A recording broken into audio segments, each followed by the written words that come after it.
I come from the sporting world, so I look at this and I go, right, okay, I now know January can be a quiet period.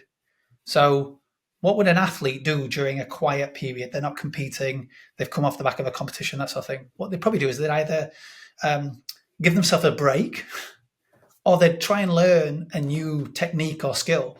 So I Yeah. take those quiet periods now and go, what new thing do I need to Nice. do, get better at, create? So Yeah. this January, it was about, can I create a community of learning and development practitioners that come together in a physical space in my home city of Doncaster? Yeah.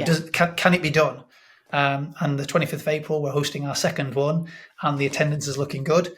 But it came out of that quiet period in Yeah. January where I didn't know really what to do with my time. So I was like, right, how do I find the community? How do I build a community? What does the community want to hear? Which I'd never had the time to do when it's busy. So I Yeah. now don't necessarily. Sorry, I manage the quiet periods better by saying that's the time for me to get better at something. I love it. I agree. It's very easy to get a quiet period or look forward into the diary and go, oh, I've got a gap of 2 weeks. Oh, I need to fill it.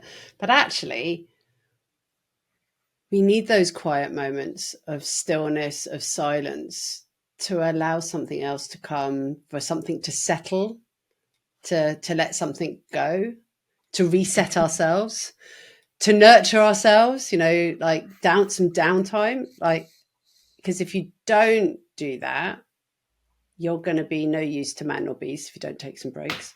But also something always comes in those moments. So I love your reframe of taking from your sporting background. Like, okay, so what would an athlete do off a busy period or a competition? Like how do they use their time? I love that.